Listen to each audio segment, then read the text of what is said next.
Sometimes, late at night when a house is quiet and the world seems to slow down, this question can drift into your thoughts almost uninvited. How much should I be saving every year if I'm already over 55? You might replay memories of the decades when you were busy raising a family, paying a mortgage, taking care of parents, or simply doing your best to keep everything afloat. And maybe you tell yourself you should have started sooner, or that it's too late now to make a difference. If you ever felt that heaviness in your chest as you wonder whether you'll have enough, you are absolutely not alone. Across the country, millions of people in their mid-50s and 60s are quietly asking the very same question. It can be one of the most vulnerable moments in a person's life, acknowledging that time has moved faster than you expected, and that retirement is no longer an abstract idea for some day far away. It's coming, whether you feel ready or not. But here's something you may not hear often enough. There is still time to create more stability and confidence in your future. Even if you don't have a perfect plan or a big retirement account sitting untouched, the years ahead can hold opportunities you haven't discovered yet. The simple act of exploring this question, how much should you save each year, means you're already taking ownership of what comes next. This is why the question matters so much. It isn't only about the dollars and cents in your bank account. It's about what those dollars will mean when you finally have the freedom to decide how you want to spend your days. It's about whether you'll feel constant anxiety every time a bill arrives, or whether you can enjoy a sense of calm knowing you've done what you could. And it's about feeling that you're not powerless, no matter when you start. Throughout this conversation, we'll walk step by step through ideas, examples, and strategies designed for people who are beginning this journey later than they planned. We'll look at how to estimate what you might need, how to decide how much to save each year, and how to make up for lost time in ways that feel realistic, not overwhelming. You won't hear any judgment here, just thoughtful information you can use to make decisions that fit your life. You deserve to feel proud that you're asking these questions now instead of pretending they don't matter. You deserve to feel hopeful that it's not too late to take action. And you deserve to feel encouraged because many people have started in the very same place you find yourself today and discovered that small, steady changes can lead to more security than they ever imagined.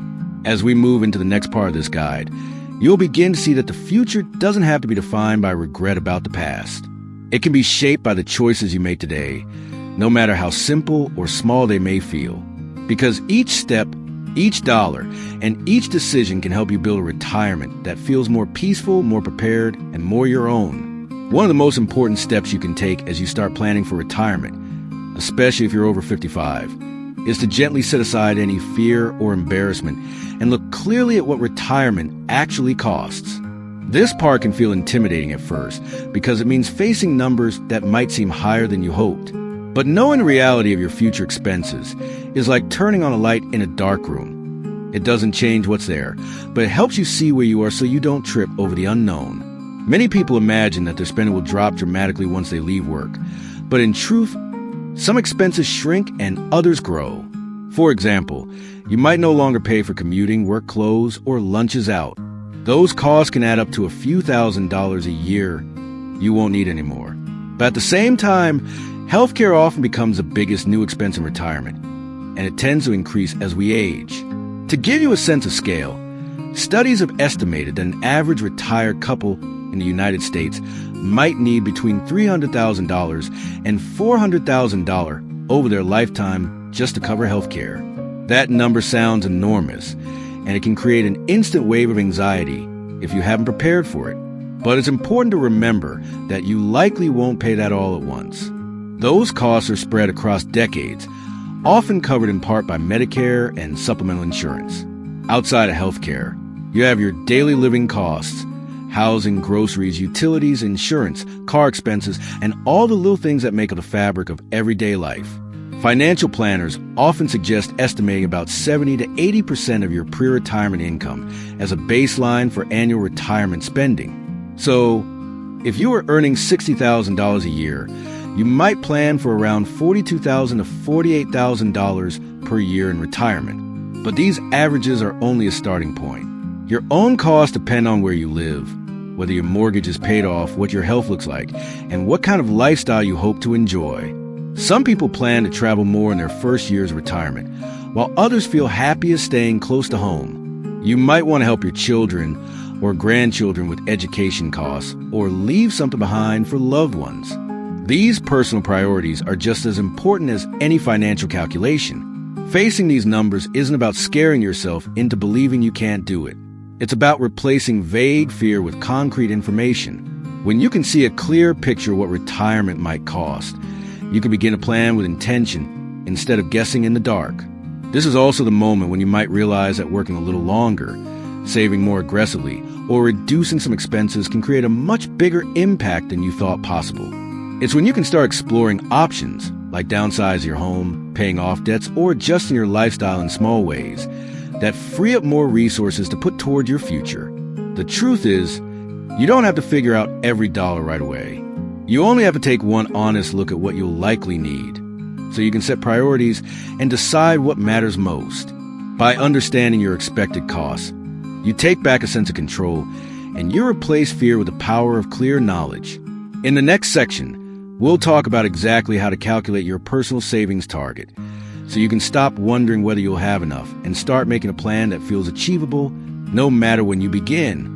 Once you've taken an honest look at what retirement is likely to cost, you can begin to answer the question that so many people over 55 feel almost afraid to ask out loud. How much should I really be saving to get there? This question doesn't have to feel overwhelming. In fact, there are some surprisingly simple ways to estimate a personal savings target. Ways that don't require you to become a financial expert or spend weeks buried in spreadsheets. All you need is a little patience, a pen and paper, or a calculator, and a willingness to be truthful about what you think you'll spend and how long you might need your savings to last. One of the most common approaches is to start by estimating your annual expenses in retirement. Let's say you expect to need about $45,000 a year to cover everything from housing and groceries to healthcare and hobbies. Multiply that annual number by the number of years you think you'll spend in retirement. Many planners recommend planning for at least 25 to 30 years after you stop working to be safe. So if you retire at 67 and live to 92, that's 25 years. In this example, $45,000 per year for 25 years equals about $1.1 million. That's the lifetime spending amount you'd want to prepare for. But remember, you won't have to cover it all from your own savings. Social Security and possibly a pension will likely cover part of that need. Suppose you expect Social Security to provide $20,000 per year. Multiply that by 25 years, $500,000. Subtract that amount from your total need of $1.1 million, and you're left with $600,000 that you need to draw from your own savings over retirement. For many people, seeing that number can feel discouraging at first. But keep in mind, you don't need all that money sitting in an account on the day you retire. Most of it will stay invested, growing over time, and you'll be withdrawing it gradually. This is where the 4% rule comes in, a guideline many financial professionals use as a simple way to estimate how much you can safely withdraw each year from your savings without running out. The idea is that you can withdraw about 4% of your retirement savings annually, adjusting for inflation, and expect it to last roughly 30 years. If you flip that idea around, you can also use it to estimate how much you should save. For example, if you need $24,000 per year from your savings, you divide $24,000 by 0.04, which equals $600,000. This matches the earlier calculation, just approached from a different angle. When you know this target, you can start to break it down into smaller goals. Let's say you're 57 and you'd like to retire at 67, so you have 10 years to save. If you need to build up $600,000 more, that's about $60,000 per year, before accounting for growth from investments. If you expect an average return of 5 to 6% annually, your yearly contributions could be significantly lower. This is why many people choose to work with a financial planner or use an online retirement calculator that factors in investment returns, inflation, and taxes. But even a rough estimate gives you something far more powerful than fear. It gives you a target. Having a clear target doesn't mean you have to meet it perfectly. It means you have a number to work toward, a reference point for the decisions you make, and a way to measure progress over time. And as you'll see in the next part, Understanding how much you should save each year is just the beginning, because there are strategies you can use, like catch-up contributions and working longer, that make a bigger difference than you might expect. Next, we'll look at exactly how to decide how much to save each year after 55, so you can feel more in control and less burdened by the unknown. Once you've identified your personal savings target, whether it's $300,000, $500,000, or a different number, the next question naturally becomes, how much should I try to save each year to get there? If you're over 55, you probably feel that time is both precious and limited. It's true that having fewer years to contribute can make the goal feel larger, but also means you have more clarity about your timeline. And sometimes, a clear deadline is the motivation needed to take action. Let's start with a simple way to break down your goal. Divide the total amount you'd like to save by the number of years left until you expect to retire. For example, if you want to retire at 67 and you're currently 57, you have 10 years. If your target is to save an additional $300,000, you'd start by dividing that by 10, which comes to $30,000 per year.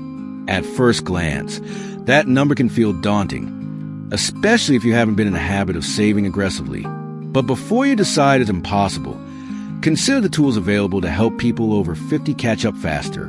In the U.S., tax laws give you some important advantages once you cross that 50-year milestone. For example, if you have a 401k, you can contribute up to $23,000 a year as of 2025, thanks to catch-up contributions. If you also have an IRA, you can contribute another $7,500 annually. That means you could potentially save over $30,000 each year in tax-advantaged accounts alone, without counting any extra savings or investments you might make outside of retirement accounts. This is why financial planners often encourage people over 55 to look closely at their budget and see whether there's room to prioritize these contributions, even if it requires temporary sacrifices. The money you set aside now doesn't just sit still, it grows, thanks to compounding. Even over a relatively short period like 7 to 10 years, consistent contributions can make a bigger impact than you might expect. Let's look at an example. If you were able to save $25,000 per year for 10 years, and you earn an average 6% annual return, you'd end up with around $328,000. That's more than 10 years of annual spending for many retirees. And if you could save even $15,000 per year over that same time frame, you'd still accumulate close to $200,000. Another approach is to think monthly instead of yearly. Breaking down your target into monthly goals can feel more manageable. For example, $30,000 per year is $2,500 per month. While this is still a significant amount, some people find it easier to work toward when they see it in smaller increments, especially if part comes automatically out of each paycheck.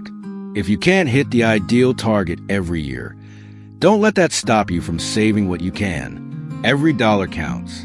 Retirement planning isn't an all-or-nothing game. If you fall short in one year, you might make up the difference in another, or you might find other ways to reduce your expenses in the future.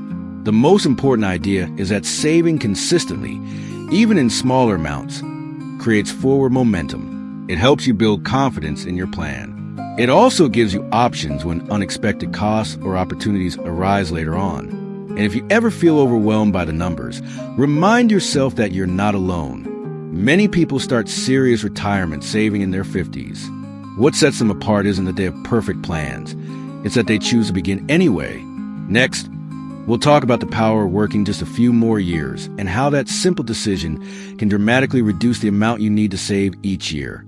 It's one of the most effective tools people over 55 have to strengthen their retirement outlook. And it doesn't always require as many sacrifices as you might imagine. If you've spent any time thinking about how much you need to save for retirement, you've probably heard this advice before. Consider working a little longer. And while it can feel discouraging at first, especially if you've dreamed of retiring as soon as possible, this single choice often makes more of a difference than almost anything else you can do after 55. It's easy to think that working longer simply means earning a few extra paychecks. But the real impact is much bigger and happens in several ways at once. The first is obvious. Every year you continue working is one more year you can keep contributing to your savings. Those contributions add up quickly, especially when you're taking advantage of catch-up contributions in your 401k and IRA. The second benefit is less visible but just as important. By postponing retirement, you delay the point when you start drawing down your savings. This means your nest egg has more time to grow and compound. Even a couple of extra years can significantly increase your total balance. For example, if you have $300,000 invested and you leave it untouched for 2 more years earning an average 6% return, it could grow to nearly $337,000 without adding anything new. If you're also contributing during that time, the growth is even greater. Another powerful reason to consider working longer is the impact it can have on your Social Security benefits. In the United States, the longer you wait to claim Social Security, up to age 70, the higher your monthly payments will be for the rest of your life. If you start collecting at 62, your benefit could be reduced by up to 30% compared to waiting until full retirement age. But for every year you wait past full retirement age, your benefit grows by about 8%. This difference can be life-changing, especially if you expect to live into your 80s or beyond. Higher monthly income from Social Security means you don't have to rely as heavily on withdrawals from your savings each year, which in turn helps preserve your nest egg. Beyond the financial numbers, there's also an emotional and practical side to working a bit longer. For many people, work isn't just about a paycheck. It provides structure, purpose, and daily connections with others. If you enjoy what you do, continuing your career part-time or full-time can ease the transition into retirement, both mentally and socially. Of course, not everyone has the option or the desire to keep working in the same role. Health challenges, caregiving responsibilities, or burnout are real and valid reasons why you may need to step back.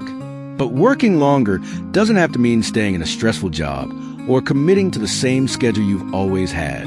Some people choose to scale down gradually, shifting to part-time work or consulting.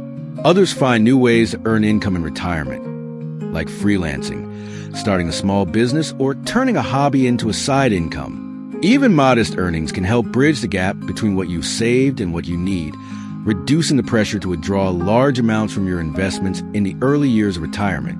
If you're still unsure whether working longer is worth considering, think of it this way. For each additional year you keep earning, you gain 3 advantages at the same time. You save more, your savings grow longer, and you delay drawing them down. All 3 factors compound together to make a meaningful impact on your financial security. It's also worth reminding yourself that working longer doesn't have to be forever. Sometimes, just 1 or 2 extra years can create enough breathing room to give you more confidence and peace of mind when you do finally step away. In the next part, we'll explore another key strategy that goes hand in hand with working longer, reducing expenses to make saving easier.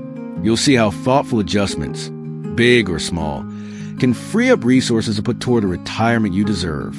When you're over 55 and thinking about how much you need to save each year, it's easy to feel like every dollar must come from working more or investing better. But there's another side to the equation that's just as powerful, sometimes even more powerful, and that's reducing your expenses. The truth is, every dollar you no longer have to spend is a dollar you don't need to replace with savings. This simple idea can feel surprisingly freeing because it shifts the focus from constantly trying to earn more to looking honestly at what you can comfortably live without. For many people, this begins by reevaluating their biggest monthly costs. Housing is often at the top of the list. If your mortgage is paid off, you're already ahead of many retirees. But if you're still carrying a mortgage or paying high property taxes, you might consider whether downsizing can help you lower those expenses and unlock equity you can use to boost your retirement fund. Moving to a smaller home or to an area with a lower cost of living can feel like a big change. Yet for thousands of retirees, it's been one of the most effective ways to make their nest egg last longer. Imagine reducing your monthly housing costs by $1,000. Over a year, that's $12,000 you no longer need to withdraw or replace with savings. Over a decade, that's $120,000 in expenses you've simply erased. Beyond housing, there are many smaller adjustments that can add up. You might look at subscriptions you don't use, insurance plans that no longer fit your needs, or habits like dining out frequently. None of these changes need to feel like deprivation. Think of them as trading a little bit of convenience today for more peace of mind tomorrow. Healthcare costs are another area worth exploring. While you can't avoid every medical expense, you can often save by comparing Medicare supplement plans, staying on top of preventive care, and using prescription discount programs. Even small efforts here can lead to meaningful savings over time. Some people also choose to pay off lingering debts before they retire. Credit card balances, car loans, or personal loans can drain your monthly budget faster than you realize. By tackling these obligations while you're still earning, you can give yourself more breathing room when your income shifts to Social Security and withdrawals from savings. Reducing expenses isn't just about the numbers. It's about aligning your lifestyle with your values and priorities. For instance, you might discover that you don't really miss the extra space in a large house once it's gone, or that cooking more meals at home brings you satisfaction and a sense of control. One of the most empowering things about lowering your spending is that it gives you more flexibility. If you're worried about having to work longer than you'd like, cutting costs now can shorten the time you need to keep earning. It can also help you feel more prepared for unexpected challenges, like medical issues or changes in the economy. If you feel hesitant about making big adjustments, start small. Choose 1 or 2 areas to review first, maybe your monthly subscriptions and your grocery spending. Look for opportunities to save without feeling like you're sacrificing too much. Even a few $100s a month redirected to savings or debt repayment can make a noticeable difference over time. Remember, there is no one right way to reduce expenses. What feels essential to one person might be optional for someone else. This is your life, and your retirement should reflect what matters most to you. In the next part, we'll talk about how to protect what you've worked so hard to build, and why avoiding costly mistakes can be just as important as saving more. You'll see how a few smart choices can shield your nest egg and give you more confidence in the years ahead. When you've worked for decades to build your savings, no matter how big or small, it's natural to feel protective of what you created. But in the years leading up to retirement, and in the first years after you stop working, that sense of protection becomes even more important. Because a few costly mistakes can undo years of effort, especially when there isn't as much time left to recover. One of the biggest risks people over 55 face is being tempted to invest too aggressively. It's understandable. When you see headlines about soaring stock prices or hear stories of people doubling their money overnight, it can feel like you need to take big risks to catch up. But the reality is, chasing high returns late in the game can expose you to losses that might take years to recover, time you may not have. Financial planners often recommend gradually reducing the percentage of your portfolio held in stocks as you approach retirement, shifting more toward bonds and other stable investments. This doesn't mean avoiding growth entirely. It just means balancing the need for growth with the need for stability. The right mix depends on your goals, your timeline, and how comfortable you feel with the ups and downs of the market. Another costly mistake is withdrawing too much too soon. If you start pulling large amounts from your savings early in retirement, it's harder for your investments to keep growing. Over time, that can drain your nest egg faster than you expect. That's why many people use the 4% rule as a guideline. In the first year of retirement, withdraw about 4% of your savings, then adjust each year for inflation. While no rule is perfect, this approach can help you avoid spending down your assets too quickly. Healthcare is another area where unplanned expenses can eat into your resources. Unexpected medical bills, long-term care, or changes in insurance coverage can create financial stress. That's why it's so important to review your Medicare options carefully each year. Consider supplemental coverage, and think about whether long-term care insurance makes sense for your situation. Beyond investments in healthcare, there's another threat that has become more common in recent years: scams targeting older Americans. From fraudulent phone calls and fake investment opportunities to emails that look like they're from your bank, these schemes can be heartbreakingly effective. One simple rule can protect you from most scams. If someone pressures you to make a quick decision or asks for personal information you didn't expect to share, pause and verify before you act. Talk to someone you trust, call your bank directly, or consult a professional. The time you take to double-check can save you not only money, but also the peace of mind that comes from knowing your finances are safe. Protecting what you have also means keeping your important documents organized. Make sure your beneficiaries are updated on all your accounts. Create or review your will, your healthcare directives, and any powers of attorney you need. Having these details in order doesn't just protect your assets, it protects your loved ones from confusion and stress later on. As you think about all these ways to safeguard your savings, remember this: being cautious doesn't mean being afraid. It means honoring all the work you've put into building your retirement. It means respecting your efforts and making thoughtful decisions so your savings can support you in the ways you planned. In our final section, we'll bring together everything we've covered: saving consistently, reducing expenses, protecting your investments, and focus on an encouraging truth: it's never too late to take meaningful steps forward. Even small changes today can create a more secure, more hopeful tomorrow. After everything we've explored together, estimating costs, setting savings targets, finding ways to contribute more, working a little longer, reducing expenses, and protecting what you built, it can be tempting to feel like there's still so much more you should have done. It's easy to slip into regret, to look back at your 30s or 40s and wish you'd started saving earlier or made different choices. But here's something you deserve to hear clearly: it's never too late to begin making changes that matter. You might not be able to rewrite the past, but you have full power over what you choose to do today and tomorrow. Even small steps, like setting up automatic contributions, reviewing your spending, or calling your Social Security office to understand your options, can create momentum. Each action you take is proof that you're committed to shaping the retirement you want, not simply accepting whatever comes. It's also important to remember that retirement is not just about money. Yes, having financial stability makes everything easier, but the years ahead will be shaped by so much more: your relationships, your health, your passions, your ability to find meaning in everyday moments. Many people discover that downsizing or living on a simpler budget doesn't feel like a loss at all. Instead, it can open the door to more freedom, less stress, and more time for what they love. If you felt alone in this journey, know that countless others are walking the same road right alongside you. You are not the only person who feels like they're starting late.